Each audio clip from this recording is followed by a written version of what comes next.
नमस्कार दोस्तों, मेरा नाम है निखिल यादव और आज मैं आप सभी कक्षा 10 के विद्यार्थियों के लिए आपके रसायन विज्ञान का दूसरा चैप्टर लेके आया हूँ, जिसका नाम है अम्ल, क्षारक एवं लवण। जैसा कि आपको पता है कि कल मैंने आप लोगों को केमिस्ट्री का पहला चैप्टर रासायनिक अभिक्रिया एवं रासायनिक समीकरण को पढ़ाया था, तो आज ये आपका दूसरा चैप्टर है जिसका नाम है अम्ल, क्षारक एवं लवण। जहाँ पे आपको ये पढ़ना होगा कि अम्ल किसे कहते हैं, क्षार क्षार क्या होता है, इसके अलावा लवण क्या होता है। ये चीज़ें हमें इस चैप्टर में देखनी है। ये चैप्टर आपका बहुत बड़ा था, तो इस चैप्टर को मैंने 2 वीडियो में कंप्लीट करने के लिए सोचा है। तो ये आज आपका चैप्टर सेकंड का फर्स्ट पार्ट है और 1-2 दिन कल कल के दिन आपका पार्ट सेकंड आ जाएगा। तो आइए इस चैप्टर की हम शुरुआत करते हैं और देखिए इस चैप्टर में आपको क्या-क्या टॉपिक पढ़ना है, पहले उसको देखते हैं हम। जैसे इस चैप्टर में आपको पढ़ना क्या है? इस चैप्टर में है पहले आपको ये जानना होगा कि अम्ल एवं क्षारक की परिभाषाएँ क्या होती है? मतलब अम्ल क्या होता है और क्षार क्या होता है? इनको हम कैसे जानेंगे? इनको हम कैसे समझेंगे? इनके हम एग्ज़ाम्पल को जानेंगे। इसके अलावा दूसरी आपकी जो टॉपिक है उसका नाम है अ, अम्ल एवं क्षारक के भौतिक व रासायनिक उपयोग। मतलब अम्ल कहाँ पे यूज़ होता है? उसके भौतिक उपयोग क्या हैं? सेम उसी तरीके से अम्ल के जो रासायनिक गुण हैं या फिर उनके जो रासायनिक उपयोग हैं उसके बारे में हम आपको जानकारी देंगे। तीसरा आपका जो टॉपिक है तीसरी आपकी टॉपिक है अम्ल एवं क्षारक के बीच अभिक्रिया। मतलब जब हम अम्ल और क्षारक को एक दूसरे के साथ रिएक्शन करवाते हैं तो उससे क्या मिलता है? और सेम उसी का नाम है, उसी अभिक्रिया का नाम है उदासीनीकरण अभिक्रिया। तो तीसरी आपकी टॉपिक है अ, अम्ल एवं क्षारकों के बीच अभिक्रिया या फिर उदासीनीकरण अभिक्रियाएं। और उसके बाद जो आपका चौथा टॉपिक है वो है अम्ल एवं क्षारक सूचक। सूचक क्या होते हैं? सूचक एक ऐसे रसायन होते हैं या रासायनिक पदार्थ होते हैं जो हमें ये बताते हैं कि कोई विलयन अम्ल है या फिर क्षारीय, तो उसके बारे में हम सूचक के द्वारा पता करते हैं। तो इस चैप्टर में हम सूचक के बारे में जानेंगे कि सूचक होता क्या है। अगली जो आपकी टॉपिक है वो है पीएच का मान एवं प्रबलता। इसमें हम ये जानेंगे कि पीएच स्केल क्या होता है, पीएच मान किसी इंपॉर्टेंट जितने भी रसायन पदार्थ होते हैं उनके पीएच मान कितने होते हैं, उस चीज के बारे में हम आपको जानकारी देंगे। इसके बाद आपको ये मैं बताऊंगा कि पीएच और पीओएच में क्या संबंध होता है या फिर पीएच किसे कहते हैं, पीओएच किसे कहते हैं। तो इन दोनों के बीच मैं आपको इनके बीच का जो रिलेशन है उसको समझाऊंगा। और अगला जो टॉपिक है वो ये है कि हमारे डेली लाइफ में पीएच का क्या योगदान है या फिर पीएच हमारे लिए कितना इंपॉर्टेंट है, उस चीज को हम देखेंगे। अगली जो टॉपिक है आपको वो है हाइड्रोजन आयन सांद्रता। इसमें हम हाइड्रोजन आयन सांद्रता के बारे में अध्ययन करेंगे। इसके बाद आपकी जो टॉपिक है अगला वो है जल का आयनिक गुणनफल। इसके बारे में हम आपको जानकारी देंगे। इसके बाद है लवण किसे कहते हैं और लवण के अंदर क्या क्या आते हैं, उसके बीच जो अभिक्रियाएं होती है उसके बारे में हम आपको जानकारी देंगे।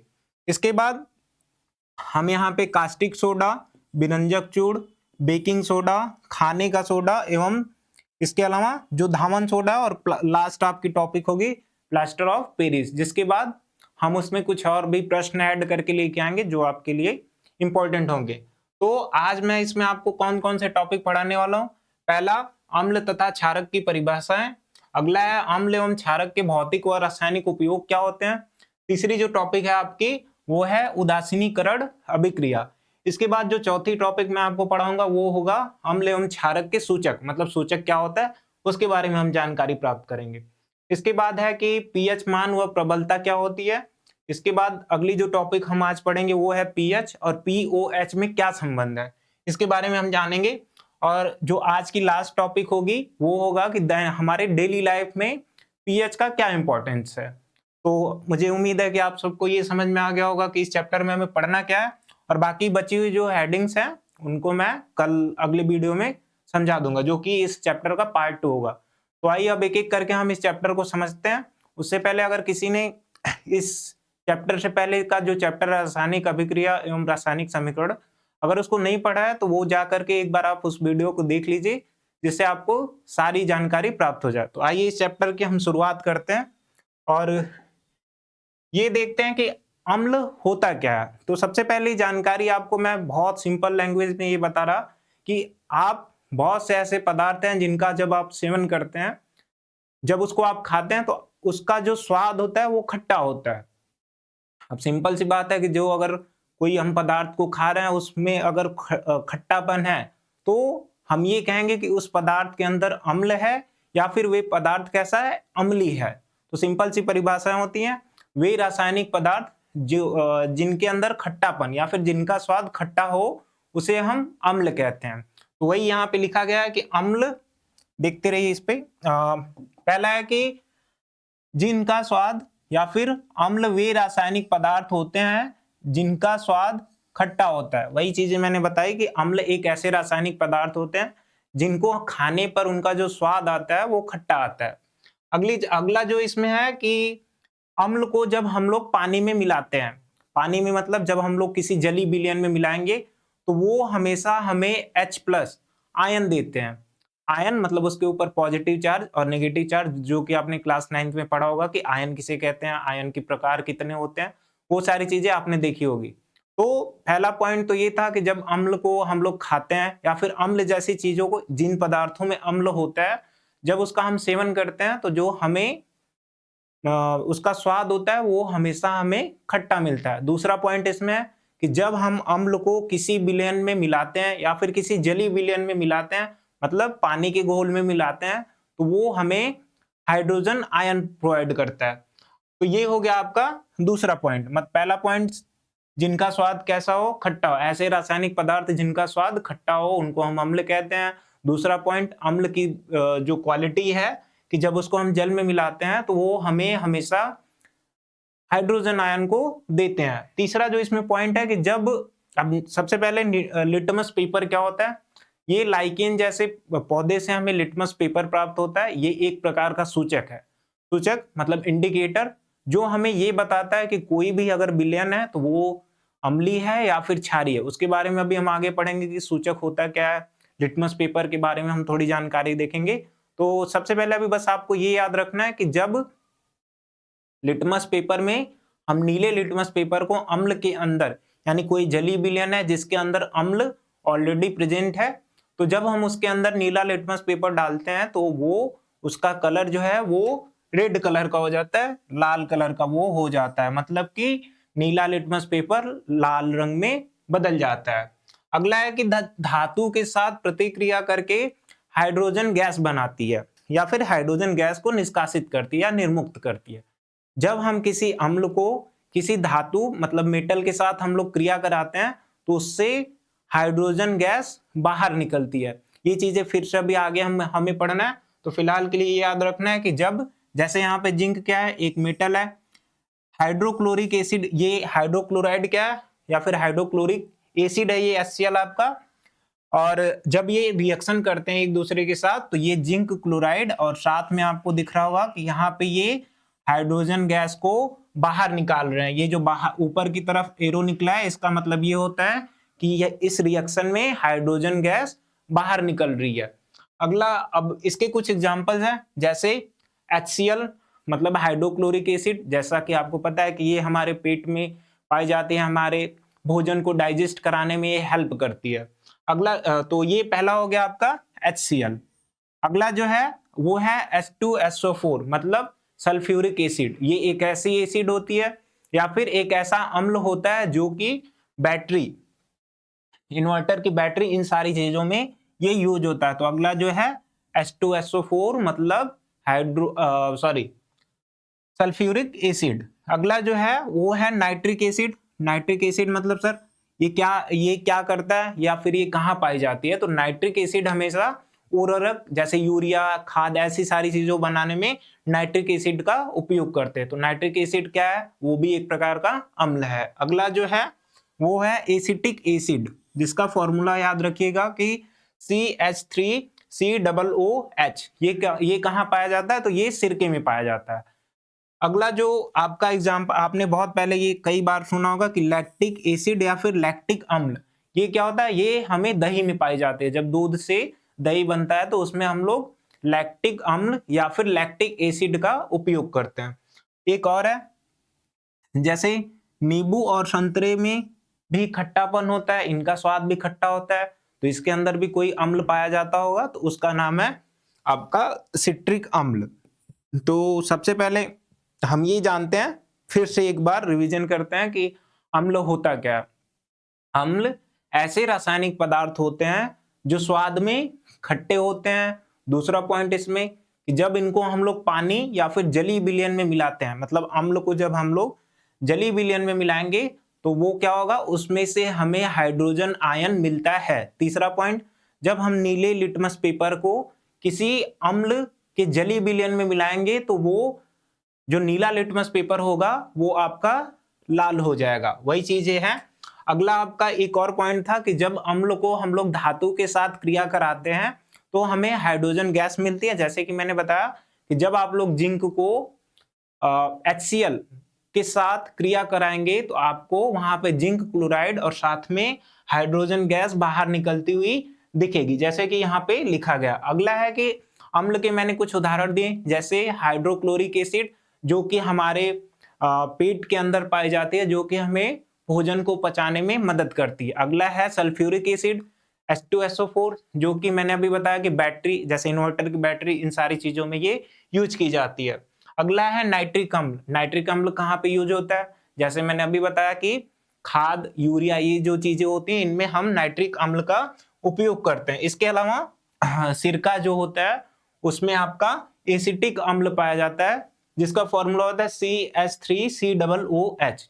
इसके अलावा आपको पता है कि दूध से दही बनाने में हम लोग लैक्टिक एसिड का उपयोग करते हैं, मतलब लैक्टिक अम्ल का उपयोग करते हैं। इसके अलावा नींबू और संतरा ये भी खट्टे होते हैं तो इसके अंदर सिट्रिक अम्ल पाया जाता है। तो ये चीजें मैंने अम्ल की डेफिनेशन बता दी, अम्ल के उदाहरण बता दी।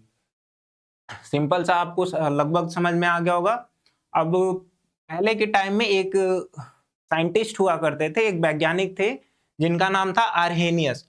उन्होंने अम्ल की क्या परिभाषा बताई, बिल्कुल वही जो मैंने अभी ऊपर बताया कि जब किसी अम्ल को जलीय विलयन में हम मिलाते हैं तो वो हमें हाइड्रोजन आयन को प्रोवाइड करता है, हाइड्रोजन आयन देता है। इसी को हम आर्हेनियस का सिद्धांत भी कहते हैं। वही सिंपल सा इसमें लिखा है कि आर्हेनियस के अनुसार एसिड क्या होता है, जब कोई पदार्थ जो जल में घुलने पर हाइड्रोजन आयन प्रोवाइड करे इसे ही हम लोग अम्ल कहते हैं। तो मैंने ये चीजें आपको पहले ऊपर ही बता दी। तो सिंपल सा है, आर्हेनियस के अकॉर्डिंग जब कोई पदार्थ या जब कोई रासायनिक पदार्थ किसी जलीय विलयन में मिलता है और हमें हाइड्रोजन आयन देता है तो उसे ही हम लोग अम्ल कहते हैं। तो ये चीजें आपको समझ में आ गई होगी। अब हम आगे देखते हैं। अगला जो आपका यहाँ पे वही चीजें दी है कि जब हम लोग HCl को पानी में मिलाते हैं, जैसे आपको यहाँ पे दिख रहा होगा कि जब हम लोग HCl हाइड्रोक्लोरिक एसिड की का रिएक्शन हम लोग वाटर के साथ करवाते हैं तो क्या हमें मिलता है, सिंपल सा यहाँ पे लिखा है कि हाइड्रोनियम आयन जिसका फॉर्मूला होता है H3O+ और इसके साथ क्या बनता है Cl-, मतलब क्लोरीन के ऊपर नेगेटिव चार्ज। तो ये क्या है कि जब हम लोग किसी एसिड को वाटर के साथ रिएक्शन कराएं तो यहाँ पे आपका हाइड्रोनियम आयन एवं क्लोरीन आयन मिल जाता है। अगला चीज है कि जब नाइट्रिक एसिड को पानी में हम मिलाते हैं तो फिर वही होता है कि हाइड्रोनियम आयन एवं नाइट्रेट आयन हमें मिल जाता है। इसके अलावा आप ये फिगर देख रहे होंगे जिसमें आपको पता है कि यहाँ पे एक जलीय विलयन है। आपको ये फिगर दिख रहा होगा यहाँ पे कि एक यहाँ पे जलीय विलयन है, एक यहाँ पे बर्तन है जिसके अंदर जल था और उसमें हमने क्या किया, इसमें हमने अम्ल को मिला दिया और जब इस नीले लिटमस पेपर को हम इसमें डालते हैं तो इसका कलर आप देख रहे होंगे कि ये वाला पार्ट इसका रेड कलर का हो गया, जैसा कि आप यहाँ पे देख रहे हैं। ये नीचे वाला पार्ट जैसे इसमें मिला वो आपका रेड कलर का हो जाता है। तो इसीलिए मैंने बोला कि जब नीले लिटमस पेपर को किसी जलीय विलयन जो कि अम्लीय होता है उसमें मिलाने पर नीला लिटमस पेपर लाल हो जाता है। यहां तक आपको चीजें समझ में आ गई होंगी। आगे देखते हैं। अगला है कि एक क्वेश्चन है आपका कि जब हम नीले लिटमस पेपर को HCl गैस में डालते हैं तो क्या होगा। अब आपको बहुत सारे ऐसे लोग होंगे जिनका आंसर ये आएगा कि जब नीले लिटमस पेपर को हम HCl गैस में डालेंगे तो वो आपका लाल हो जाएगा, लेकिन ये आपका गलत है, क्योंकि मैंने अभी बताया कि नीले लिटमस पेपर लाल कब होते हैं, जब वो जली विलयन में होते हैं। जली विलयन जो कि जिसमें अम्ल मिला होता है, लेकिन यहाँ पे क्या है, HCl गैस है, ना कि वो लिक्विड फॉर्म में है। तो इसका आंसर क्या हो जाएगा कि जब नीले लिटमस पेपर को HCl गैस में डाले तो क्या होगा, तो इसका आंसर हो जाएगा कि वह नीला ही रहेगा, वह नीला ही रहेगा। तो इसका आंसर ये ना कि आपको लाल रंग इसका बता देना, इसका आंसर नीला ही रहेगा, क्योंकि वो HCl जली विलयन ना होकर के वो आपका गैस फॉर्म में, इसीलिए ऐसा है। अब अगला जो आपका टॉपिक है वो है क्षार। क्षार क्या होता है उसको हम देखते हैं पहले, जो कि आपको आगे इसमें इसमें शायद क्षार आपको नहीं इसमें दिया गया। क्षार को मैं अलग से आप सभी को बता देता हूं, सिंपल सा वो भी है। क्षार किसे कहते हैं, ये सारी चीजें मैं आपको लिख के दिखा देता हूं कि क्षार किसे कहते हैं। ये देखिए, सबसे पहले क्षार, ये आपकी हेडिंग हो गई सिंपल सी, और जिसको इंग्लिश में आप बेस कहते हो, ये होता क्या है, क्षार या फिर क्षारक। तो सबसे पहला, जिस तरीके से आपने पढ़ा कि अम्ल क्या होते हैं, अम्ल ऐसे रासायनिक पदार्थ होते हैं जो कि स्वाद में खट्टे होते हैं, ठीक उसी प्रकार से क्षार ऐसे पदार्थ होते हैं जो कि हमें स्वाद में कड़वापन दिखाते हैं। जैसे आपने कभी साबुन, बाय द वे आपके जीभ पे ऐसे टेस्ट हो गया होगा, तो आपको कुछ कड़वाहट सा दिखता है, तो सिंपल सा है कि इसका जो पहला स्वाद होगा वो कैसा होगा, वो आपका कड़वापन होगा। दूसरी चीज मैंने उसमें बताया था कि जब आप उसके लिटमस पेपर को किसी जली विलयन जिसमें अम्ल होगा, तो उसको जब हम डालेंगे तो वो क्या होगा, वो आपका लाल कर देता है। ठीक इसी प्रकार से जब, एक मिनट, इसमें जब मैंने उसमें एक बात आपको बताई थी कि जब आप किसी अम्ल को किसी जली विलयन में आप जब डालते हो तो उसमें क्या होता है कि आपको हाइड्रोजन आयन मिलता है। ठीक उसी प्रकार से जब आप किसी क्षार को किसी जली विलयन में डालते हैं तो आपको उसमें से OH आयन मिलता है। कौन सा, OH आयन मिलता है। एक बार रुक जाइए बस आप 1 मिनट के लिए।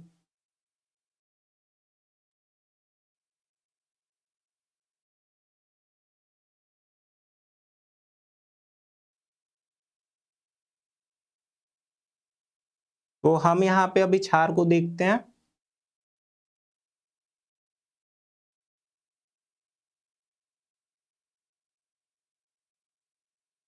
तो आपको यहाँ पे मैं एक चीज बता रहा कि क्षार किसे कहते हैं। तो सिंपल सा है, क्षार क्या होते हैं, क्षार जो है वो स्वाद में हमें कड़वाहट देते हैं, वो हमें कड़वापन दिखाते हैं। इसके अलावा जब हम इसको छूते हैं तो वो कैसा होता है, बहुत चिकना होता है। क्षार को जब हम लोग स्पर्श करते हैं, मतलब टच करते हैं, तो वो बहुत ज्यादा चिकना होता है। इसके अलावा जब हम किसी लाल लिटमस पेपर को किसी क्षार में या फिर क्षार के विलयन में मिलाते हैं तो वो उसको नीला कर देता है। सेम उसी तरीके से जैसे कि अम्ल ने नीले लिटमस पेपर को लाल कर दिया, उसी तरीके से इसमें लाल लिटमस पेपर नीला हो जाता है। इसके अलावा जब आप किसी क्षार को किसी जलीय विलयन में मिलाते हैं या फिर जल में मिलाते हैं तो आपको ये OH आयन देता है। तो इसी चीज को हम यहाँ पे लिख लेते हैं कि ये होता क्या है। देखिए ध्यान से, यहाँ पे पहला इसमें जो पॉइंट होगा वो लिखते हैं। पहला पॉइंट है, क्षार स्वाद में कड़वापन देते हैं, कड़वापन देते हैं, मतलब कि वो कड़वा सा फील होते हैं, ऐसा कुछ।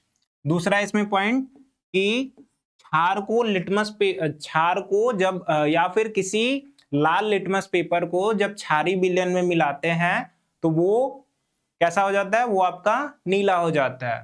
तो सिंपल सा है कि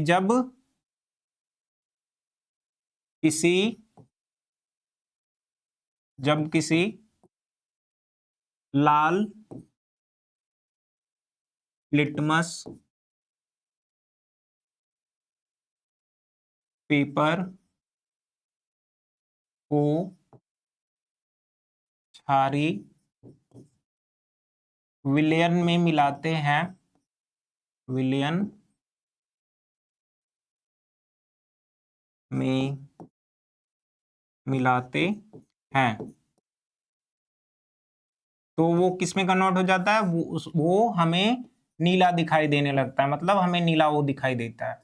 तीसरा इसमें जो पॉइंट होगा ये कि जब हम किसी क्षार को मिलाते हैं क्षारीय विलयन में, तो वो क्या होता है, या फिर जब किसी क्षार को हम लोग रिएक्शन करवाते हैं वाटर के साथ, तो वो हमें OH आयन देता है। जैसा कि आपको एक चीज यहाँ पे क्या होगा कि क्षार और प्लस यहाँ पे अगर जब आप यहाँ पे जल करोगे तो वो क्या हो जाएगा, यहाँ पे जो यहाँ पे पदार्थ बनेगा वो इसके साथ ही ये हमें OH आयन देता है। ठीक, तो ये चीजें आपको क्षार के बारे में हो गया। अगर इसका हम कुछ एग्जांपल देखते हैं तो एग्जांपल इसके क्या हो जाएंगे, देखिए जैसे इसका आपका एग्जांपल हो जाएगा सोडियम हाइड्रोक्साइड, इसके अलावा पोटेशियम हाइड्रोक्साइड। ठीक, इसी तरीके से और भी बहुत सारे हैं, तो इसके आगे आप यहाँ पे ETC लिख सकते हो। इस स्लाइड में आपका छूट गया, लेकिन इसको बाद में मैं अपलोड करा दूंगा। तो देखिए अभी आगे अगला क्या है, अगली जो आपकी ये तो चीजें मैंने बता दिया। अब आपको एक चीज और बतानी है कि क्षारक और क्षार में क्या अंतर होता है। जैसे मैं आपको ये बताना चाहता हूं कि जब आप देखते होंगे कोई अगर जलीय विलयन है, मान लीजिए एक ऐसा बर्तन था जिसमें आगे से जल भरा था, तो जब इसके अंदर हम लोग क्षारक को मिलाते हैं, जब हम लोग क्षारक को मिलाते हैं और वो उसमें क्या होता है, घुल जाता है, तो उसी को हम लोग क्षार कहते हैं। लेकिन जितने भी सारे क्षारक होते हैं वो पूरी तरीके से घुलते नहीं है। तो इसका मतलब क्या है कि अगर क्षारक क्या होता है, क्षारक अगर जल में घुलनशील है तो उसको क्षार कहते हैं, लेकिन अगर क्षारक घुलनशील नहीं है तो इसका मतलब वो क्षार नहीं होगा। तो सिंपल सा यहाँ पे क्या लिखा है, यहाँ पे जैसे मान लीजिए कि यहाँ पे आपका कोई क्षारक यहाँ पे मिला दिया गया, या आपका क्षारक मिला दिया गया, अगर ये इसमें घुल जाता है तो वो आपका क्षार कहलाता है। वही चीज लिखा है कि वे क्षारक जो जल में घुलनशील होते हैं, मतलब जो आपका जल में घुल जाए तो उसको हम क्या कहते हैं, उसको हम लोग क्षार कहते हैं। अतः सभी क्षार क्षारक होते हैं, मतलब क्षार किससे बनते हैं, वो तो क्षारक से ही बनते हैं। तो इसीलिए कहते हैं कि क्षार सभी कैसे होते हैं, क्षारक होते हैं, किंतु सभी क्षारक क्षार नहीं होते। क्यों? क्योंकि सारे क्षारक तो जल में घुलनशील नहीं होते हैं, इसीलिए इसको कहते हैं कि सारे क्षार क्षारक होते हैं एवं सभी क्षारक क्षार नहीं होते हैं। इसीलिए इसको हमें थोड़ा ध्यान से समझना पड़ेगा, क्योंकि यहीं से एक MCQ बन सकता है कि दे सकता है इसमें से कौन सा सही है। पहला, सभी क्षार क्षारक होते हैं, तो हाँ सर ये होता है, क्योंकि क्षारक से ही क्षार बनता है जब वो घुलनशील होते हैं। लेकिन सभी क्षारक जो हैं वो क्षार नहीं होते, क्योंकि सारे तो क्षारक घुलेंगे नहीं उसमें, इसीलिए यहाँ पे ये चीजें आपको ध्यान रखनी है। आगे जो टॉपिक है वो है प्रबल एवं दुर्बल अम्ल। अम्ल जो दो टाइप का होता है, कौन कौन सा होता है, पहला आपका प्रबल अम्ल और दूसरा जो होता है वो है आपका दुर्बल अम्ल। बिल्कुल ध्यान से इसको देखिएगा, बहुत ईजी है। जब किसी अम्ल को हम लोग जलीय विलयन में या फिर जल के अंदर हम मिलाते हैं, अगर उसके अंदर के, अब आपको ये याद रखना है कि किसी भी अम्ल में केवल एक ही हाइड्रोजन आयन नहीं होंगे, उसमें बहुत सारे हाइड्रोजन आयन होंगे। अगर किसी अम्ल का सारा जो हाइड्रोजन आयन है वो अगर जल में पूरी तरीके से घुल जाता है, वियोजित हो जाता है, मिल जाता है, तो इसे हम कहेंगे ये प्रबल अम्ल है। और अगर वो पूरी तरीके से नहीं घुल पाता है तो इसको हम कहेंगे ये दुर्बल अम्ल है। तो वही चीज यहाँ पे लिखी है कि वे अम्ल, आपको यहाँ दिख रहा होगा, वे अम्ल जो पानी में पूरी तरह से हाइड्रोजन आयन में टूट जाते हैं, वियोजित हो जाते हैं या फिर मिल जाते हैं, इसी को हम लोग कहते हैं प्रबल अम्ल। तो प्रबल अम्ल सिंपल सा है कि जब हम किसी अम्ल को किसी जल में मिलाते हैं और वो पूरी तरीके से उसके अंदर जितने भी हाइड्रोजन आयन थे वो जल में मिल जाए तो इसी को, या फिर टूट जाए तो इसी को हम कहते हैं ये है प्रबल अम्ल। लेकिन दुर्बल अम्ल सेम इसी का अपोजिट है कि जब हम किसी अम्ल को मिलाते हैं किसी पानी में और उसके सारे हाइड्रोजन आयन पूरी तरीके से टूट नहीं जाए, मिल ना जाए, तो इस चीज को हम कहते हैं ये है आपका दुर्बल अम्ल। तो ठीक इसी प्रकार अभी आगे दुर्बल अम्ल को यहाँ देखेंगे। यहाँ पे प्रबल अम्ल लिखा गया कि वे अम्ल जो पानी में पूरी तरह से हाइड्रोजन आयन में टूट जाते हैं उन्हें हम प्रबल अम्ल कहते हैं। और जब इन्हें पानी में मिलाया जाता है तो ये पूरी तरीके से हाइड्रोजन आयन को छोड़ देते हैं, इसी को हम क्या कहते हैं, प्रबल अम्ल कहते हैं। तो आपको यहाँ पे प्रबल अम्ल समझ में आ गया होगा कि जब किसी अम्ल को पानी में मिलाएं और उसके अंदर जितने भी हाइड्रोजन आयन हो वो सब क्या करे, पानी में अच्छी तरीके से मिल जाए, टूट के घुल जाए या फिर अच्छे से उसमें वियोजित हो जाएं, तो और वो अपने सारे हाइड्रोजन आयन को छोड़ दें, तो इसी को हम कहते हैं कि ये है आपका प्रबल अम्ल। इसकी विशेषताएं क्या होती हैं? प्रबल अम्ल जब हमारे ऊपर या फिर कहीं भी पड़ता है तो वो बहुत ज्यादा जलन देता है। जैसे आपने देखा होगा कि जब कभी कभी ऐसा होता है कि अम्ल कहीं गिर जाता है तो ऐसा लगता है कि वो जलन सा दे रहा है या फिर जल रहा, तो वो कैसा होता है, स्ट्रॉन्ग एसिड होता है, प्रबल अम्ल होता है। तो इसकी विशेषता क्या है कि ये अधिक जलन पैदा करते हैं। अब देखिए पीएच मान तो अभी आपने पढ़ा नहीं है, लेकिन पीएच मान अभी आगे हम पढ़ेंगे। तो आप एक चीज याद रखिएगा कि जिन अम्ल का पीएच मान 7 से कम होता है वो उतने प्रबल होंगे। जैसे किसी अम्ल का पीएच मान लीजिए 6 होगा और किसी का 3 होगा, तो जिसका जितना कम होगा वो उतना ही स्ट्रांग होंगे। तो वही चीज है कि प्रबल अम्ल का जो पीएच मान होता है वो 1 से 3 के बीच में होता है। इसके कुछ एग्जाम्पल हैं, जैसे आपको ये एग्जाम्पल यहाँ पे दिख रहा होगा कि हाइड्रोक्लोरिक एसिड कैसा होता है, वो स्ट्रॉन्ग एसिड होता है, मतलब प्रबल अम्ल होता है। सल्फ्यूरिक एसिड ये भी उसका एग्जाम्पल है, नाइट्रिक एसिड ये भी। और HCl कहाँ होता है, हमारे बॉडी के अंदर पाया जाता है। सल्फ्यूरिक अम्ल कहाँ यूज होता है, जो बैटरी में यूज किया जाता है। और नाइट्रिक अम्ल जो है वो आपका खाद या फिर यूरिया ऐसी चीजों को बनाने में मदद करता है।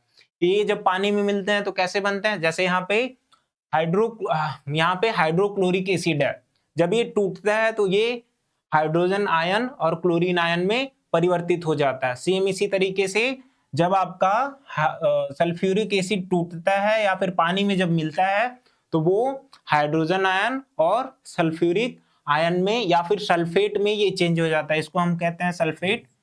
ये है आपका सल्फेट, ऐसा। तो ये आपका टूट के ऐसे हो जाता है। तो यही चीजें आपको समझ में आ गई कि प्रबल अम्ल क्या होता है, ऐसा अम्ल जो पानी में पूरी तरीके से अपने आयनों को या फिर हाइड्रोजन आयनों को वियोजित कर दे, टूट देने दे। तो इस चीज को हम कहते हैं ये है प्रबल अम्ल। इसकी विशेषता क्या होती है, इसकी विशेषता ये होती है कि ये ज्यादा हमें जलन पैदा करते हैं, साथ में इनका पीएच मान भी बहुत कम होता है, 1 से 3 के बीच। इसके ये एग्जाम्पल हो गए। अगला हम देखते हैं कि दुर्बल अम्ल क्या होता है। सेम उसी तरीके से दुर्बल अम्ल बिल्कुल उसी का अपोजिट है कि वे अम्ल जो पूरी तरीके से पानी में नहीं टूटते हैं, पूरी तरह नहीं टूटते हैं, बल्कि आंशिक रूप से, मतलब बहुत थोड़ा आयन को अपने उसमें टूटने देते हैं या फिर छोड़ते हैं, तो इसको हम कहते हैं ये है आपका दुर्बल अम्ल। देखिए यहाँ पे ये आपका दुर्बल अम्ल कहलाता है। जैसे अर्थात इनमें हाइड्रोजन आयन कम मात्रा में मिलते हैं, इसीलिए ये कम शक्तिशाली होते हैं। मतलब आपका अम्ल के अंदर हाइड्रोजन के जो आयन थे वो बहुत कम मात्रा में पाए जाते हैं। तो वही चीजें हैं कि ये वीक क्यों होते हैं, क्योंकि इनके अंदर हाइड्रोजन आयन की जो मात्रा होती है वो आपकी कम पाई जाती है, इसीलिए। अब इसकी कुछ विशेषताएं हैं, ये जलन पैदा नहीं करते, इनका पीएच मान 4 से 6 होता है। बिल्कुल जो आपने प्रबल पढ़ा उसी का उल्टा है, उसी का अपोजिट है। और ये इनके एग्जाम्पल क्या है, जैसे यहाँ पे अभी मैंने इसको आपको बताया था CH3COOH, जब ये टूटता है तो ये हाइड्रोजन आयन और यहाँ पे एसिटिक एसिड आपको देता है। ये दोहरा तीर यहाँ पे क्या बता रहा, ये जो चीजें आपको दिख रही ये बता रहा कि ये पूरी तरीके से नहीं टूटता है, यानी कि ये वीक एसिड है। तो आपको ये प्रबल अम्ल और दुर्बल अम्ल समझ में आ गया होगा। इसके बाद हम ये देखेंगे कि प्रबल क्षार और दुर्बल क्षार क्या होता है। बिल्कुल सेम ऐसे वो भी है, देखते हैं। यहाँ पे लिखा है कि प्रबल क्षार क्या होता है, जिस प्रकार से अम्ल टूटने पे पानी में हमें हाइड्रोजन आयन देते हैं, उसी प्रकार क्षार जब टूटता है तो वो हमें OH आयन देता है। तो अगर कोई क्षार को जब हम पानी में मिलाते हैं तो वो अगर पूरी तरीके से अपने OH आयन को पानी में छोड़ देता है या फिर टूटने देता है या फिर मिल जाता है तो इसी को हम कहेंगे प्रबल क्षार। सेम इसी तरीके से जब अगर वो अपने OH आयन को पूरी तरीके से नहीं टूटने देता है या फिर नहीं टूटता है तो इस चीज को हम कहेंगे दुर्बल क्षार। वही चीज यहाँ पे लिखा है कि वे क्षार जो पानी में घुलकर पूरी तरीके से OH आयन में टूट जाते हैं उसे हम प्रबल क्षार कहते हैं। यही है आपका कि पानी में घुलकर पूरी तरीके से OH आयन में टूट जाते हैं, इसी को हम क्या कहते हैं, इसी को हम कहते हैं प्रबल क्षार। सेम उसी तरीके से पानी में ये पूरा का पूरा OH आयन दे देते हैं, वही जो मैंने अभी पहले बताया। और इसकी विशेषताएं क्या होती हैं? इसकी विशेषताएं ये है कुछ कि बहुत कड़वे और साबुन जैसे चिपचिपे होंगे। कौन? प्रबल क्षार। सेम उसी तरीके से इनका pH मान बहुत ज्यादा होता है 11 से 14। तो ये आपको दो इसकी विशेषताएं याद रखनी है। ये टूटता कैसे है? यहाँ पे जब आप यहाँ पे सोडियम ऑक्साइड को पानी में मिलाएंगे तो ये सोडियम आयन और यहाँ पे OH आयन में टूट जाता है। सेम इसी तरीके से पोटेशियम हाइड्रोक्साइड को जब हम लोग तोड़ते हैं तो वो किस में कन्वर्ट हो जाता है? पोटेशियम और OH आयन में। इसके कुछ एग्जाम्पल है जो प्रबल क्षार के एग्जाम्पल है जिनके pH मान लगभग 11 से 14 यानी जो बहुत ज्यादा होते हैं। तो वो है सोडियम हाइड्रोक्साइड, पोटेशियम हाइड्रोक्साइड, इसके अलावा कैल्शियम हाइड्रोक्साइड जिसे चूना पानी भी कहते हैं, और बेरियम हाइड्रोक्साइड। ये चीजें आपको याद रखनी है कि ये कौन से हैं, ये आपके प्रबल क्षार है। अगला जो है वो आपका दुर्बल क्षार आता है कि दुर्बल क्षार किसे कहते हैं? वे क्षार जो पूरी तरीके से अपने OH आयन को पानी में नहीं टूटने देते हैं, इस चीज को हम कहते हैं ये है आपका दुर्बल क्षार। देखिए जैसे यहाँ पे इसके उदाहरण है ammonium hydroxide, magnesium hydroxide, aluminium hydroxide. इनकी विशेषता क्या होगी? इनकी विशेषता ये होगी जैसे वो ज्यादा कड़वे होते थे तो ये आपके कम कड़वे हो जाएंगे और इनका pH मान उनसे कम हो जाएगा। बिल्कुल सेम अम्ल की तरीके से है, जैसे प्रबल अम्ल का अपोजिट होता था दुर्बल, उसी तरीके से प्रबल क्षार का होगा दुर्बल क्षार। और ये पानी में टूटते कैसे हैं? जैसे यहाँ पे आपका NH4OH है, ये जब टूटेगा तो NH4 प्लस और OH माइनस में टूट जाता है। ये दोहरा तीर वही सेम चीजें हैं कि दोहरा तीर क्या बताता है कि ये पूरी तरीके से नहीं टूट रहे हैं। तो आपको यहाँ पे पानी में इसका आयनीकरण भी समझ में आ गया होगा। अभी तक मैंने क्या क्या बताया? अम्ल किसे कहते हैं, आर्हेनियस के अकॉर्डिंग अम्ल की डेफिनेशन, इसके अलावा क्षार किसे कहते हैं। इसके बाद आपको ये समझ में आया कि प्रबल अम्ल और दुर्बल अम्ल ये किसे कहते हैं। इसके अलावा प्रबल क्षार और दुर्बल क्षार। अब इसके आगे हम आपका आगे देखते हैं कि आगे क्या है। आगे आपको ये देखना पड़ेगा कि अम्ल के भौतिक गुण क्या होते हैं, यानी कि अम्ल का हम यूज कैसे करते हैं, ये सारी चीजें हमें समझनी पड़ेगी। आइए यहाँ पे इसको हम देखते हैं कि अम्ल के भौतिक गुण कैसे होते हैं। पहला आप समझ चुके हैं कि अम्ल का जो स्वाद होता है वो आपका कैसा होता है, वो आपका खट्टा होता है। तो यही चीज है कि अम्ल स्वाद में खट्टे होते हैं। जैसे नींबू में क्या पाया जाता है? नींबू में सिट्रिक अम्ल। सेम इसी तरीके से सिरका में एसिटिक अम्ल पाया जाता है। वही है कि स्वाद में कैसे पाए जाएंगे? खट्टे पाए जाएंगे। नींबू में सिट्रिक अम्ल और सिरका में एसिटिक अम्ल। अगला ये मैंने बताया कि अम्ल क्या होते हैं, जो प्रबल अम्ल होते हैं उनको अगर हम छुएंगे तो हमें बहुत जलन होगी, हमारा हाथ जल सकता है, हमारी बॉडी जल सकती है। तो वही चीज है कि अम्ल को छूना हानिकारक हो सकता है। कैसे? क्योंकि वो अगर प्रबल होंगे तो वो हमारी त्वचा को जला सकते हैं, इसीलिए हमें इसे कैसे मतलब सीधा हम डायरेक्ट इसको छू नहीं सकते। तो वही है सिंपल सा कि अम्ल को छूना हानिकारक हो सकता है एवं अम्ल त्वचा को जला सकता है। तो ये इसका एक और भौतिक उपयोग हो गया। अगला है कि अम्ल नीले लिटमस, जब अम्लीय विलयन होता है मतलब किसी विलयन में जब अम्ल मिला हो तो जब हम उसके अंदर नीले लिटमस पेपर को डालते हैं तो वो कैसा हो जाता है? वो लाल हो जाता है। इससे हमें लिटमस टेस्ट की मतलब अम्ल की भी पहचान करते हैं। तो वही सिंपल सा है कि नीले लिटमस पेपर को ये लाल कर देता है। मतलब इसके द्वारा हम लोग किसी भी विलयन के बारे में पता कर सकते हैं कि वो विलयन अम्लीय है या फिर क्षारीय है। अगला जो पॉइंट है कि अम्ल पानी में घुलकर विद्युत का प्रवाह कर सकते हैं। जैसे विद्युत का प्रवाह, जैसे आप यहाँ पे देखेंगे कि एक कोई मान लीजिए यहाँ पे बर्तन है, जब इसके अंदर हम अम्ल को मिलाते हैं तो H प्लस, मान लीजिए हाइड्रोक्लोरिक एसिड हम लोग को मिला रहा है, तो यहाँ पे H प्लस बहुत ज्यादा होंगे। सेम इसी तरीके से Cl माइनस भी होगा, Cl माइनस भी होगा, ऐसे ऐसे और भी होंगे। तो विद्युत का प्रवाह तभी होता है जब आयन होते हैं और आयन में दोनों टाइप के आयन पाए जाते हो, तो वहां से क्या होता है, विद्युत प्रवाह होता है। तो वही बात है इसमें कि अम्ल पानी में घुलकर विद्युत का प्रवाह कर सकते हैं, क्योंकि पानी में घुलकर ये आयन में बदल जाते हैं। हाइड्रोक्लोरिक एसिड को हमने यहाँ पे मिलाया तो H प्लस और Cl माइनस में ये टूट जाता है। इसके अलावा क्या बोल रहा है कि ज्यादातर जो अम्ल होते हैं वो पानी में घुल जाते हैं। मतलब वो कैसे होते हैं, वो घुलनशील होते हैं। कैसे वो होते हैं, ये घुलनशील होते हैं। ये कैसे, ये होते हैं हमारे घुलनशील। अगला क्या बोल रहा कि कुछ अम्ल प्राकृतिक रूप से फलों और पौधे में पाए जाते हैं। तो ठीक है, हाँ, उससे हमें फल और पौधे में हमें कई सारे अम्ल पाए जाते हैं, जैसे आपने यहाँ पे नींबू में पढ़ा, सिरका में पढ़ा, ऐसी सारी चीजें।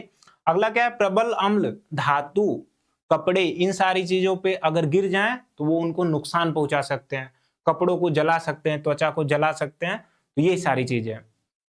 तो प्रबल अम्ल को क्या बोल रहा कि प्रबल अम्ल धातु, कपड़े, त्वचा और भी सारी चीजों को नुकसान पहुंचा सकता है। जैसे इसके एग्जांपल है हाइड्रोक्लोरिक एसिड, सल्फ्यूरिक एसिड।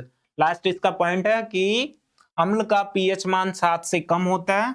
जितना पीएच मान होगा, मतलब कम होगा, वो अम्ल उतना ही मजबूत होगा। अभी प्रबल अम्ल में मैंने यही बताया कि जिसका पीएच मान जितना कम, वो उतना ही ज्यादा स्ट्रॉन्ग एसिड होगा, प्रबल अम्ल होगा, और वो ज्यादा नुकसान पहुंचाएगा अगर वो हमारी कहीं बॉडी पे ऐसी जगहों पे वो गिर जाता है या फिर किसी कपड़े पे। अगला जो है वो आपका पॉइंट है कि अम्ल का हम डेली लाइफ में उपयोग कहाँ करते हैं। जैसे आपको पता है कि अम्ल अगर कहीं गिर जाते हैं, किसी कपड़े पे गिर जाते हैं या फिर किसी धातु पे गिर जाते हैं, तो वो उसको नुकसान करते हैं। तो बाय द वे कभी कोई धातु बेकार हो रही है तो उस पर अगर हम अम्ल गिराएंगे तो वो शायद सही हो जाए। जैसे यहाँ पे लिखा है कि कुछ उपयोग इसके देखते हैं, जैसे हाइड्रोक्लोरिक एसिड धातुओं की सफाई में, लोहे जैसी धातुओं की जंग को साफ करने में एवं भोजन का पाचन करने में हमें मदद करता है। तो धातुओं की सफाई एवं हमारे अंदर जो भोजन जाता है उसको पचाने में भी ये क्या करता है, मदद करता है। HCl जो है धातु की सफाई, लोहे जैसी धातुओं को जंग लगना एवं भोजन का पाचन भी कराता है। सेम इसी तरीके से पहले मैंने बताया कि सल्फ्यूरिक अम्ल कहाँ यूज होता है, बैटरियों में, वाहन की बैटरियों में। इसके अलावा ये कुछ खाद बनाने में भी उपयोग किया जाता है। नाइट्रिक अम्ल क्या है, बारूद एवं विस्फोटक पदार्थ जो होते हैं उनको बनाने में। और अमोनियम नाइट्रेट जो है वो यूरिया, आपने सुना होगा कि यूरिया को बनाने में अमोनियम नाइट्रेट हेल्प करता है, यहाँ पे बारूद और विस्फोटक पदार्थ जो होते हैं उनको बनाने में। एसिटिक अम्ल क्या होता है, सबके आपको फॉर्मूले याद रखने, क्योंकि एग्जाम में इससे फॉर्मूले पूछ सकते हैं। तो एसिटिक अम्ल जो पाया जाता है वो सिरके में भोजन को स्वाद देने और संरक्षित, मतलब कई दिनों तक स्टोर रखने के लिए एसिटिक अम्ल जो है वो हेल्प करता है। अगला जो है सिट्रिक अम्ल, ये कहाँ पाया जाता है, ये आपका नींबू और फलों में पाया जाता है। और है टार्टरिक अम्ल, ये आपका बेकिंग पाउडर में, जो आपको पाव रोटी या फिर रोटी या फिर जो केक होता है उसको सेफ रखने या फिर फुलाने के लिए हम लोग यहाँ पे टार्टरिक अम्ल का उपयोग करते हैं। अगला है कार्बोनिक अम्ल, ये कहाँ यूज होता है, जैसे आपने पेप्सी या फिर जैसे कोल्ड ड्रिंक होता है उसके अंदर ये हमारा अम्ल पाया जाता है, तो ये यहाँ पे यूज इसका हो गया। फास्फोरिक अम्ल कहाँ होता है, टूथपेस्ट के अंदर ये यूज करते हैं, जो कि हमारे दांतों के अंदर सफाई करता है। जो हमारे अंदर इनेमल होता है जो दांतों के अंदर पाया जाता है उसको वो सेफ रखता है। तो ये चीजें हो गई अम्ल के उपयोग। यहाँ पे आपने पढ़ा कि अम्ल के भौतिक उपयोग क्या है, अम्ल के उपयोग और भौतिक गुण क्या है, उसको आपने एक एक करके पढ़ लिया। अगला है क्षारक के भौतिक गुण कौन कौन से हैं। जिस तरीके से हमने अम्ल के पढ़े उसी तरीके से क्षारक का स्वाद कैसा होता है, ये कड़वा होता है, आपने पहले देखा। तो क्षारक का स्वाद यहाँ पे कड़वा होता है। दूसरा पॉइंट इसमें, ये लाल लिटमस पेपर को नीला कर देता है, वही चीजें हैं पहले जो आपने पढ़ी। साबुन की तरह ये चिपचिपे भी होते हैं, वही चिपचिपे यानी चिकने होते हैं। अम्ल की तरह क्षारक भी संक्षारक प्रकृति के होते हैं, मतलब साफ सफाई, ये जो धातुएं ऐसी सारी चीजों को वो भी करते हैं, या फिर किसी चीज को ये जला सकते हैं, ये भी कहीं गिर जाएंगे तो ये भी जला देंगे। इनका उपयोग साबुन बनाने में और झाग युक्त पेय पदार्थ बनाने में इनका उपयोग किया जाता है। तो ये क्षार के आपका उपयोग हो गया। आगे क्या दिया है कि अब हमने यहाँ पे भौतिक गुण पढ़ लिए, इसके साथ इसका उपयोग पढ़ लिया। अब इसमें हमें अम्ल एवं क्षार के जो रासायनिक गुण हैं उनके बारे में एक एक करके पढ़ना है। बहुत एक एक करके हम इसमें पढ़ेंगे और ध्यान से यहाँ पे आपके एग्जाम में क्वेश्चंस बनते हैं, तो इसे हम बहुत अच्छे से ध्यान से समझेंगे। पहली चीज कि जब हम किसी अम्ल को धातु के साथ अभिक्रिया कराते हैं, या फिर लिखा है इसमें कि अम्ल धातुओं के साथ जब अभिक्रिया करता है तो क्या वो बनाता है, धातु लवण एवं हाइड्रोजन गैस को निष्कासित करता है। जब मैंने पहली स्लाइड पढ़ाई कि जब अम्ल को धातुओं के साथ अभिक्रिया कराएं तो वो क्या करता है, हाइड्रोजन गैस को बाहर निकालता है। वही चीज है यहाँ पे कि पहला पॉइंट आपसे पूछेगा कि जब अम्लों को धातुओं के साथ अभिक्रिया कराते हैं तो क्या होता है।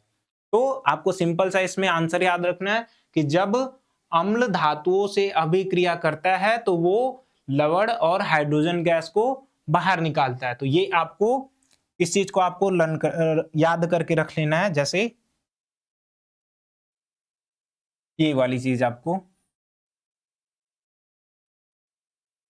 आपको ये याद कर लेना है कि ये क्या होता है कि जब धातु को अम्ल के साथ हम लोग रिएक्शन कराते हैं तो आपका धातु लवण और हाइड्रोजन गैस निकलते हैं। ये आपको याद रखना है, ये आपके लिए बहुत इंपॉर्टेंट है। ये आपको एग्जाम में ऐसे सवाल पूछता है कि जब अम्ल को धातुओं के साथ क्रिया कराते हैं तो क्या होता है। तो ऐसा होता है कि उसके साथ धातु लवण बनेंगे और आपका हाइड्रोजन गैस बाहर निकलेगी।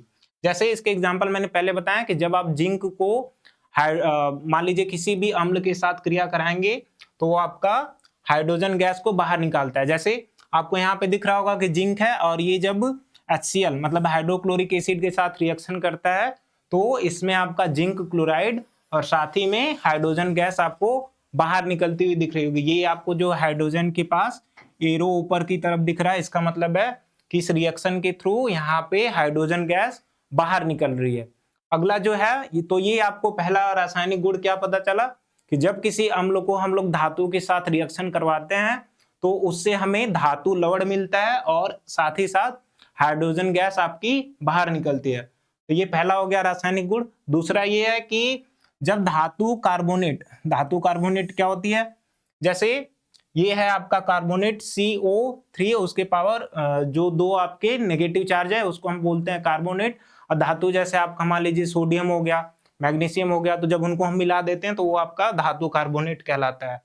तो जब ये धातु कार्बोनेट या फिर बाई कार्बोनेट के साथ अभिक्रिया करता है तो वो क्या बनता है, वो आपको लवण साथ में पानी और कार्बन डाइऑक्साइड गैस को प्रोवाइड करता है। देखिए जैसे यहाँ पे आपको एक रिएक्शन यहाँ पे दिख रहा होगा, ये आपका हो गया धातु, ये हो गया आपका कार्बोनेट। जब ये किसी अम्ल के साथ रिएक्शन किया तो ये आपका ये NaCl क्या है, ये आपका लवण हो गया और साथ ही साथ वाटर और साथ में कार्बन डाइऑक्साइड गैस निकली। तो क्वेश्चन कैसे बनेगा कि जब किसी धातु कार्बोनेट के साथ अम्ल रिएक्शन करता है तो क्या बनता है। तो इससे आपको धातु लवण साथ में वाटर और कार्बन डाइऑक्साइड गैस मिलती है। ये आपको MCQ में ऐसे क्वेश्चन मिलते हैं तो आपको ये ध्यान रखना है। सेम इसी तरीके से जब किसी अम्ल को हम लोग बाइकार्बोनेट या फिर यहाँ पे बाइकार्बोनेट के साथ हम रिएक्शन करवाते हैं तो उससे क्या होता है, सेम यही चीजें वहां पे भी बनती है कि आपको धातु लवण साथ में वाटर और यहाँ पे कार्बन डाइऑक्साइड गैस निकलती है। तो ये आपको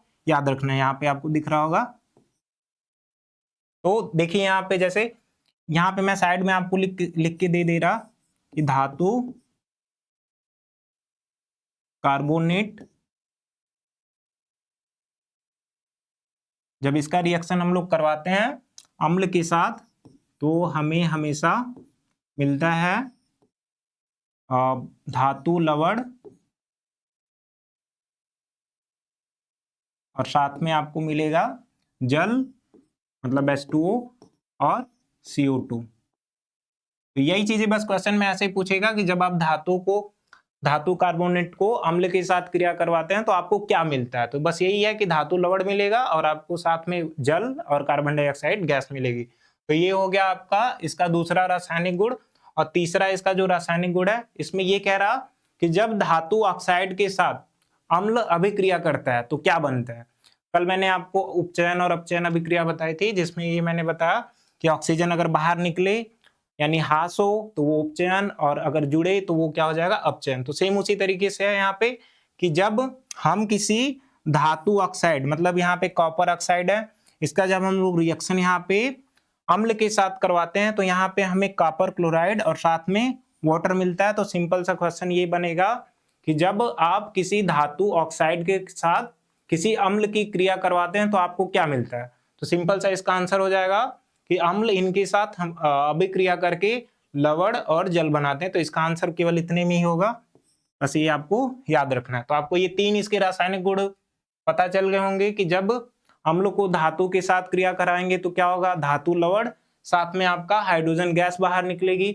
इसके अलावा जब हम किसी अम्ल को धातु कार्बोनेट या बाइकार्बोनेट के साथ हम लोग रिएक्शन करवाते हैं तो धातु लवण साथ में जल और कार्बन डाइऑक्साइड बाहर निकलती है। इसके अलावा तीसरा पॉइंट कि जब आप किसी अम्ल को धातु ऑक्साइड के साथ क्रिया करवाते हैं तो आपको यहाँ पे लवण और साथ में जल बनता है। तो ये हो गया इसके रासायनिक गुण। अगला हम देखते हैं यहाँ पे कि क्षार के रासायनिक गुण क्या होते हैं। उसके हमने 3-4 रासायनिक गुण पढ़े, सेम उसी तरीके से यहाँ पे हमें क्षार के बारे में भी पढ़ना है कि क्षार को जब एक एक करके रिएक्शन करवाएंगे तो उससे क्या होता है। पहला यहाँ पे लिखा है कि जब धातुओं के साथ अभिक्रिया होती है क्षार की तो उससे हमें क्या मिलता है, सिंपल सा, जब जिंक धातु के साथ हम लोग क्षार को रिएक्शन करवाते हैं तो यहाँ पे आपको सोडियम जिंकेट, मतलब अगर जैसे एक धातु ले लेते हैं सोडियम और उसके साथ हम किसी भी क्षार की रिएक्शन करवाएंगे, जैसे यहाँ पे जिंक हो गया और ये आपका सोडियम हाइड्रोक्साइड, आपको यहाँ क्षार दिख रहा होगा। जब इसके साथ हम लोग रिएक्शन करवाते हैं तो सोडियम जिंकेट और साथ में हाइड्रोजन गैस बाहर निकलती हुई दिखेगी। ये आपके पिछले 3 साल में ये क्वेश्चन आपको बार बार पूछा गया है कि जब क्षार को आप धातुओं के साथ रिएक्शन करवाएंगे तो आपको क्या मिलता है, या फिर जब सोडियम को हम लोग क्षार के साथ रिएक्शन करवाएंगे या फिर जिंक, किसी भी मेटल या कोई भी धातु होगा उसको जब हम लोग रिएक्शन करवाएंगे तो क्या मिलेगा।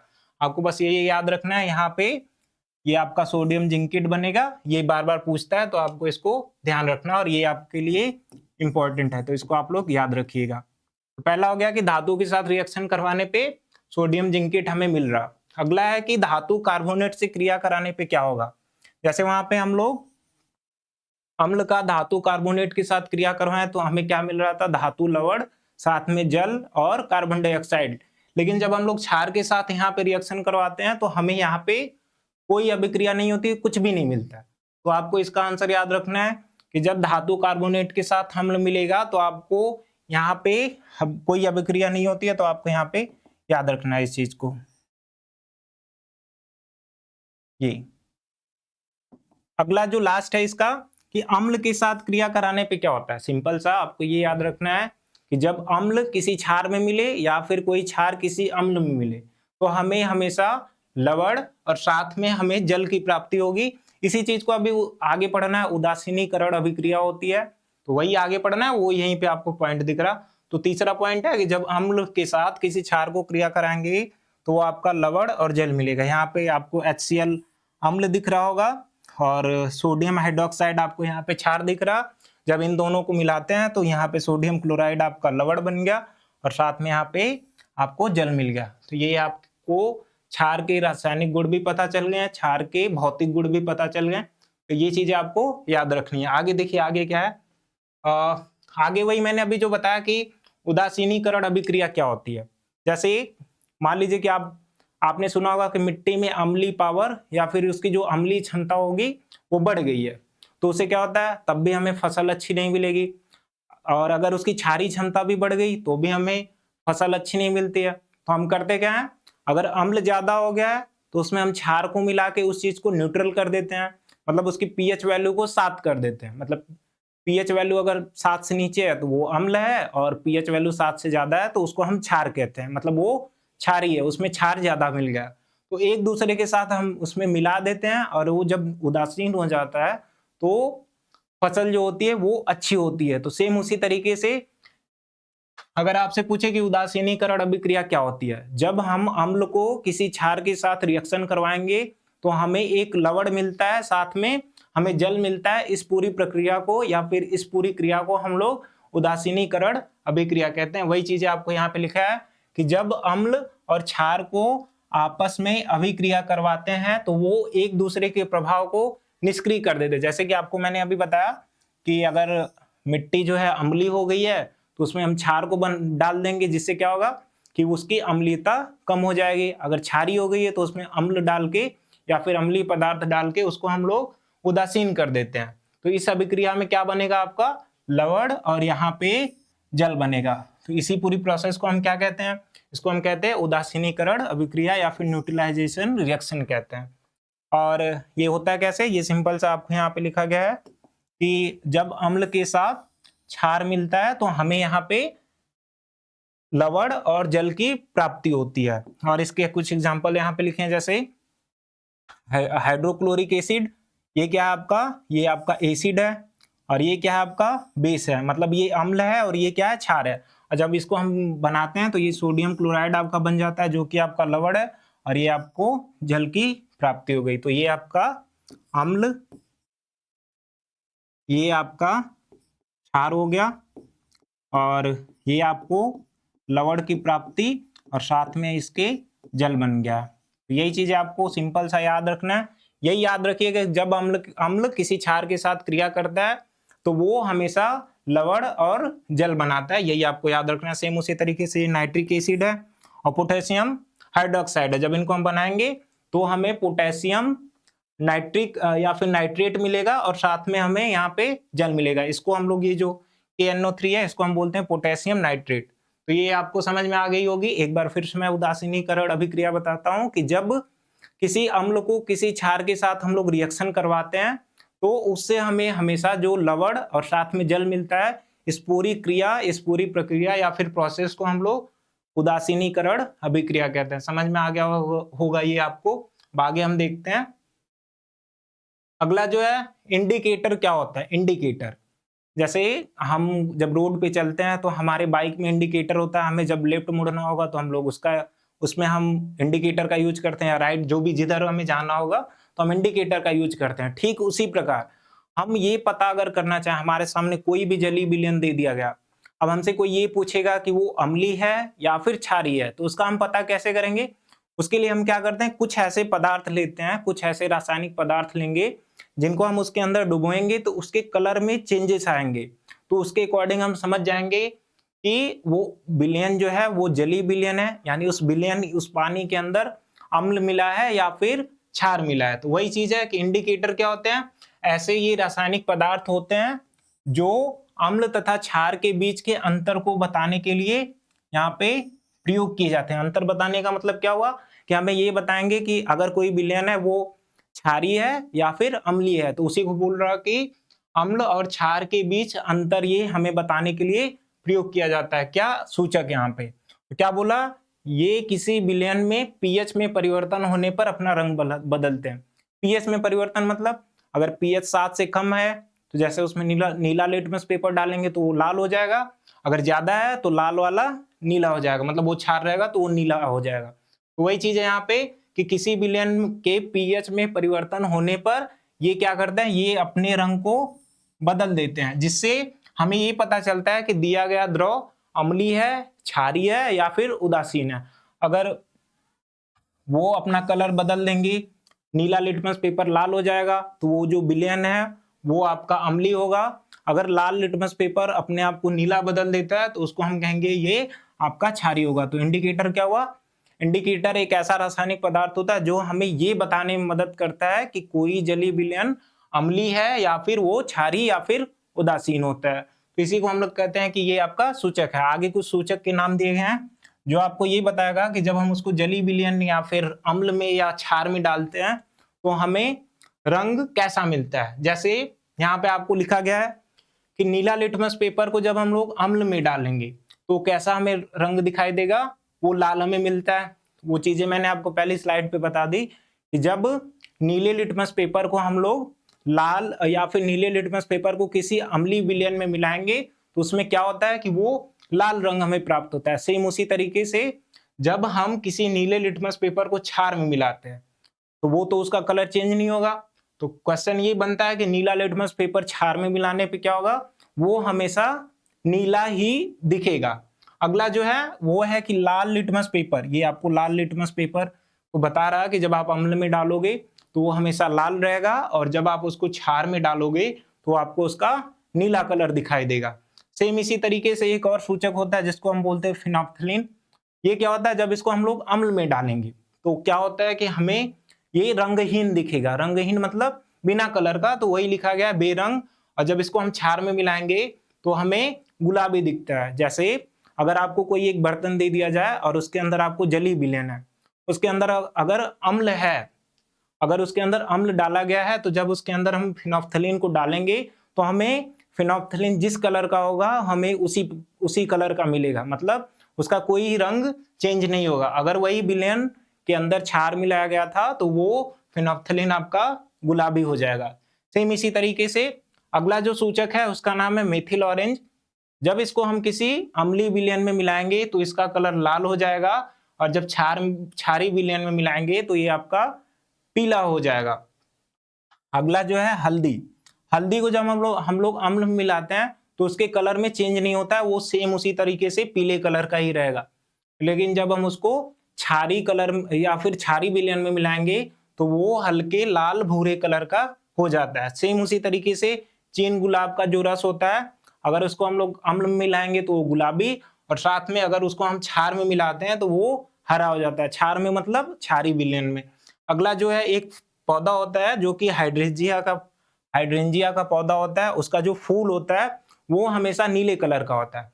जब उसको हम लोग अम्ल में मिलाते हैं तो वो नीले का नीला कलर ही रह जाता है, लेकिन जब हम उसको क्षारी विलयन में मिलाएंगे तो वो आपका लाल और गुलाबी कलर का हमें इन दोनों में से एक दिखाई देता है। तो अभी हम ये समझ गए सूचक क्या होता है।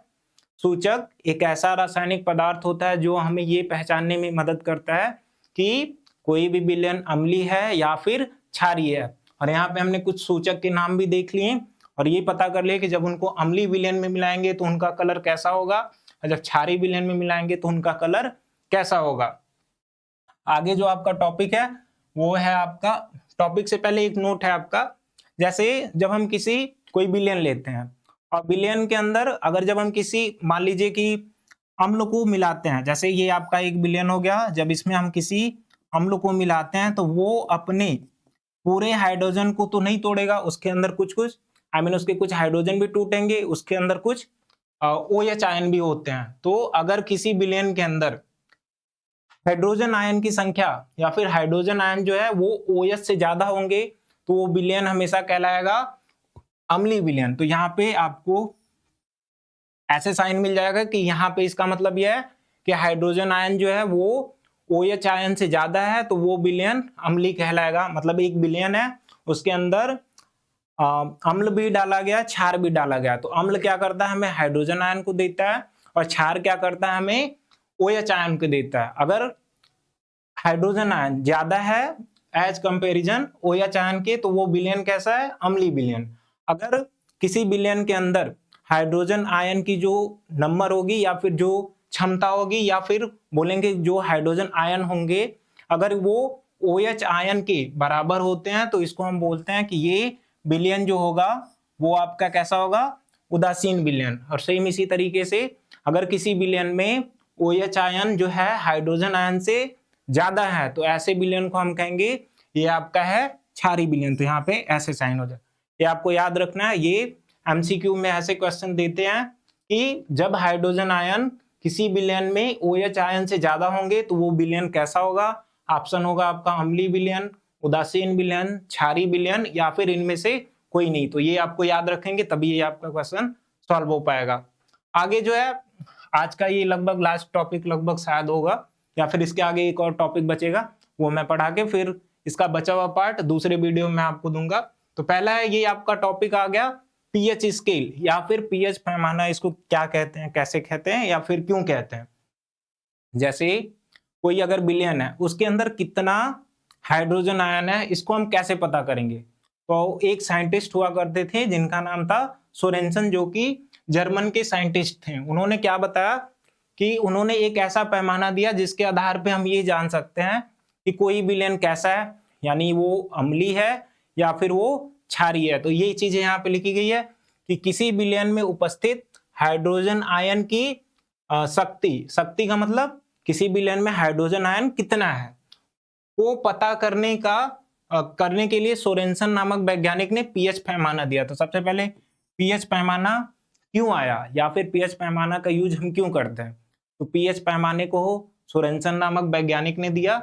उन्होंने इसे क्यों दिया, इसे इसलिए दिया कि हम ये पता कर सकें कि किसी विलयन में हाइड्रोजन आयन कितना है या फिर उसमें कितने हाइड्रोजन आयन घुले हुए हैं, इसीलिए हम पीएच पैमाने का उपयोग करते हैं। इसको लिखते कैसे हैं, सबसे पहले यहाँ पे जो P होता है उसको हम लोग स्मॉल लिखते हैं और जो H होता है उसको हम लोग कैपिटल लिखते हैं।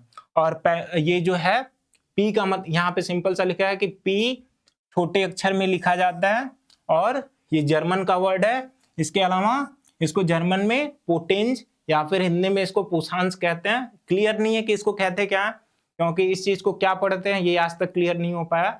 ये जर्मन में इसको पोटेंज कहते हैं और हिंदी में इसको अभी हम लोग पुषांश पढ़ेंगे। तो इसका मतलब ये होता है सामर्थ्य। अब किसकी सामर्थ्य या फिर किसकी शक्ति, मतलब किसी विलयन में हाइड्रोजन कितना है वही उसकी सामर्थ्य या फिर उसकी शक्ति हो गई। तो यहाँ पे H का अर्थ हुआ हाइड्रोजन आयन। तो ये चीजें आपको समझ में आ गई। सिंपल सा पीएच स्केल किसे कहते हैं, पीएच स्केल एक ऐसा पैमाना होता है जिसे सोरेनसन ने दिया था, जिसमें ये पता चला कि किसी भी विलयन के अंदर हाइड्रोजन की शक्ति या फिर हाइड्रोजन आयन कितना होता है, इसी को पता करने के लिए हम यहाँ पे पीएच स्केल का उपयोग करते हैं। पी को हम लोग स्मॉल लिखते हैं जिसका मतलब होता है जर्मन में पोटेंज या फिर हिंदी में पुषांश, और वहीं पे एच का मतलब होता है पावर ऑफ या फिर पावर कितनी होगी किसकी, हाइड्रोजन की। पावर का मतलब क्या हुआ कि उसकी सामर्थ्यता कितनी है, वो उसकी कैपेसिटी कितनी है या फिर उस विलयन में कितना हाइड्रोजन घुला हुआ है। अब एक चीज आपको ये याद रखना है, यहाँ पे आपको नोट में करके इसको लिख लेना है कि जब पीएच वैल्यू यहाँ पे जैसे आपको दिख रहा होगा ये पीएच स्केल है, कुछ इस तरीके से होता है। अगर पीएच वैल्यू 7 है तो हम बोलेंगे कि वो विलयन कैसा है, न्यूट्रल है, उदासीन है। अगर किसी भी पदार्थ का जो पीएच स्केल है यानी पीएच वैल्यू है वो 7 से कम आती है तो कैसा होगा, अम्लीय। एसिडिक का मतलब अम्लीय, और अगर 7 से ज्यादा है तो उसको हम बोलेंगे वो है आपका क्षारीय। अब एक चीज और मैंने आपको बताया कि प्रबल अम्ल किसे कहते हैं, जिन अम्ल का मान बिल्कुल कम होता है, मतलब जैसे 1 वाला जो अम्ल होगा, मतलब जिस अम्ल का पीएच मान 1 होगा और जिस अम्ल का पीएच मान 6 होगा, तो 1 वाला ज्यादा उससे प्रबल होगा, ज्यादा स्ट्रांग होगा। अगर वो हमारे ऊपर गिरता है जिसकी वैल्यू 1 है तो वो हमारी बॉडी को ज्यादा नुकसान पहुंचाएगा, जबकि 6 वाला कम पहुंचाएगा। सेम इसी तरीके से यहाँ पे भी है। तो आपको पीएच स्केल यहाँ पे समझ में आ गया होगा। आगे जो है वो है पीएच का गणितीय रूप।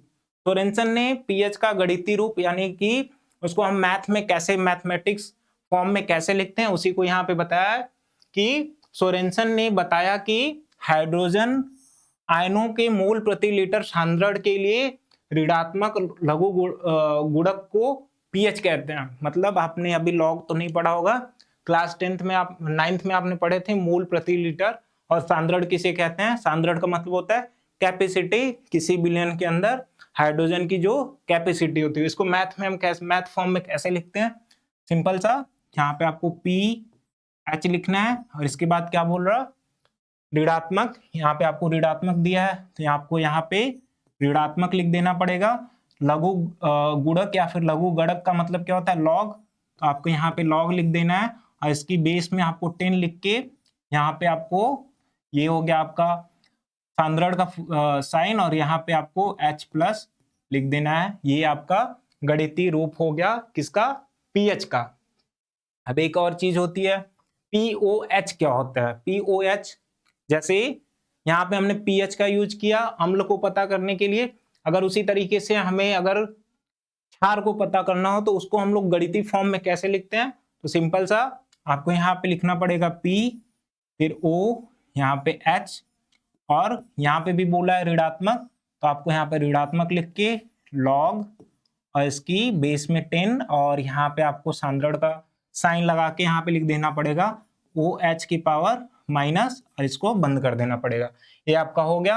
अब एक चीज इसमें आपको हेडिंग थी कि पीएच और पीओएच में संबंध क्या होता है, यहाँ पे नोट करके आप लिख लीजिएगा कि पी H और POH में संबंध ये होता है कि जब हम दोनों को जोड़ते हैं तो वो आपको दोनों को ऐड करने पे 14 के बराबर होगा। ये 14 आया कहां से, ये दिखा देते हैं अभी।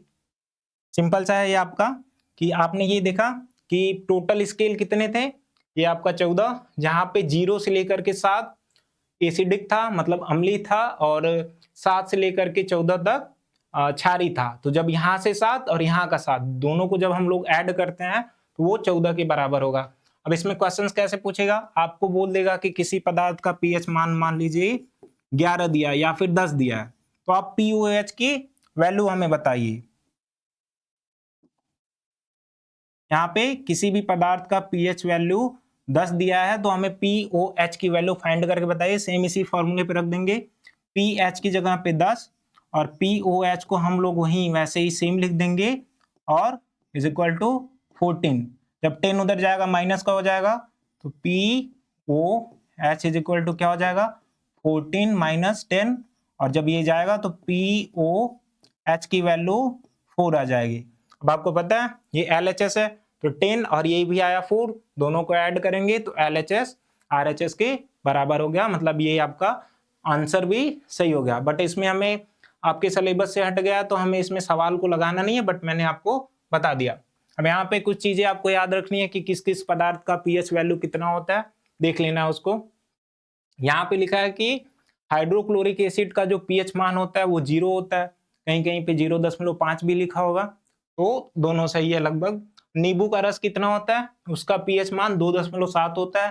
सेम उसी तरीके से शुद्ध जल का जो पीएच मान होता है वो 7 होता है। अमाशय का 1.4 होता है, अमाशय में जो रस पाया जाता है।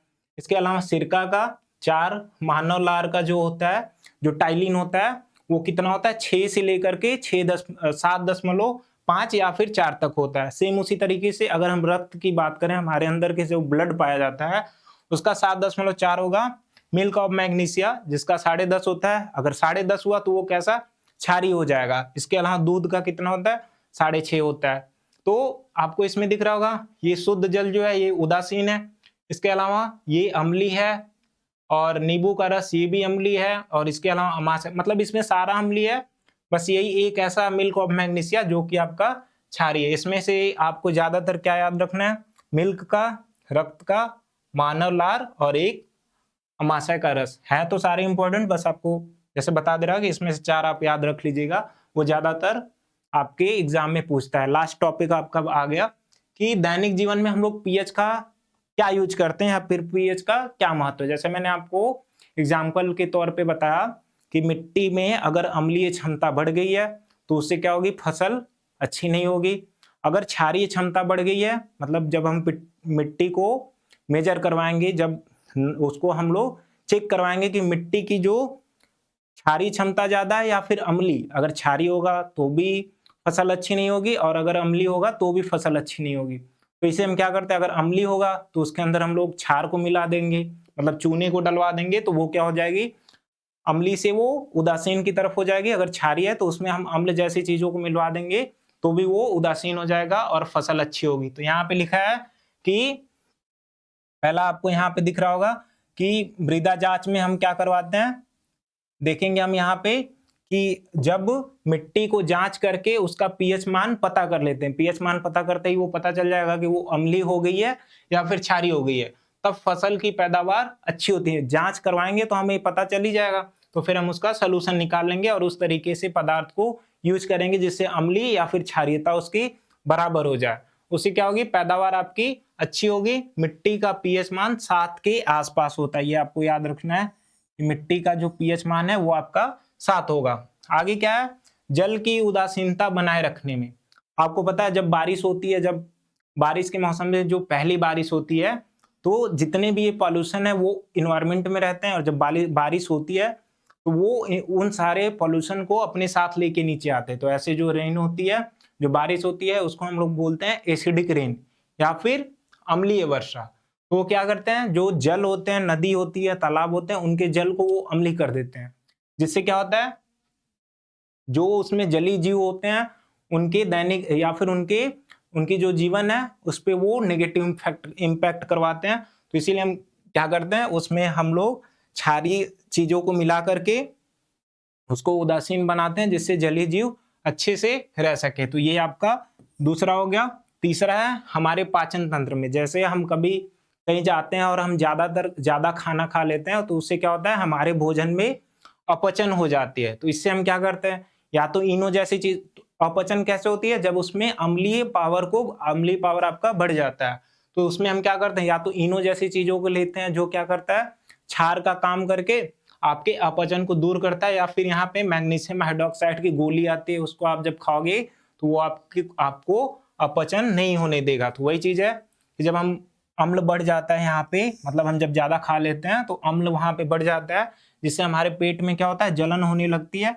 इसे दूर करने के लिए हम लोग यहाँ पे मैग्नीशियम हाइड्रोक्साइड की दवा का यूज करते हैं, फिर उसकी गोली का यूज करते हैं। सिंपल से आगे क्या है, दांत का क्षय बचने से। जैसे जब हम लोग क्या करते हैं, खाना मान लीजिए खा लेते हैं और खाने के बाद हम सो जाते हैं, 2-3 दिनों तक ब्रश नहीं करते हैं, तो उससे क्या होता है, जो खाना खाए होते हैं तो उसकी जो अम्लीय पावर होती है वो हमारे मुंह तक आती है, लेकिन जब हम ब्रश नहीं करते हैं तो वो साफ नहीं हो पाता है, और वो धीरे धीरे हमारे दांतों के अंदर जो इनेमल नाम का पदार्थ होता है उसको वो बेकार करने लगता है, उसको विखंडित करने लगता है, जिसकी वजह से हमारे दांत धीरे धीरे खराब होना स्टार्ट हो जाते हैं। इसीलिए हम लोग क्या करते हैं, टूथपेस्ट का यूज करते हैं, जिससे क्या होता है, वो अम्लीय गुड़ को क्षारीय गुड़ में बदलता है, मतलब उदासीन रखता है, और हमारे दांतों को कोई नुकसान नहीं होता। तो ये आपको दांत क्षय से बचाने में भी पीएच का यूज है।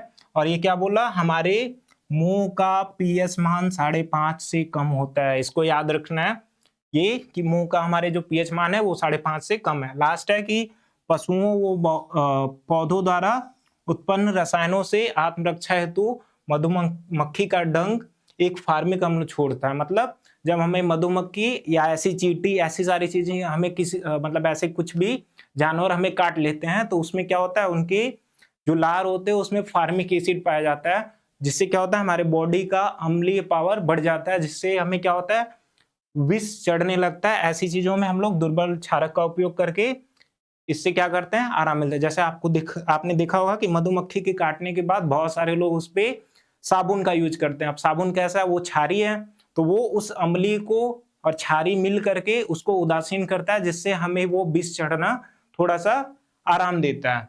तो ये हो गया आपका दैनिक जीवन में पीएच का महत्व। अब आपको पता है कि इस चैप्टर में हमने क्या क्या पढ़ा। सबसे पहले हम ये जाने कि अम्ल किसे कहते हैं, आर्हेनियस के अकॉर्डिंग अम्ल की डेफिनेशन क्या होती है। इसके बाद हमने क्षार पढ़ा, अम्ल के भौतिक गुण एवं रासायनिक गुण, क्षार के भौतिक गुण एवं रासायनिक गुण। इसके अलावा प्रबल अम्ल, दुर्बल अम्ल, प्रबल क्षार, दुर्बल क्षार। इसके अलावा आपने पढ़ा संकेतक किसे कहते हैं, और कई सारे संकेतक के बारे में जाना। इसके बाद आपने देखा कि पीएच स्केल क्या होता है, और हमारे डेली लाइफ में पीएच स्केल का क्या महत्व है। इसी के साथ हम इस वीडियो को खत्म करते हैं, और इस वीडियो का जो बचा हुआ पार्ट है, या फिर इस चैप्टर का जो बचा हुआ भाग है, वो आपको कल अगले वीडियो में मिल जाएगा। तब तक के लिए आप सभी का धन्यवाद। अगर आपको ये वीडियो पसंद आता है तो आप इस वीडियो को लाइक करिए, इस पे कमेंट करिए, और आप सभी इस चैनल को सब्सक्राइब करिए। धन्यवाद।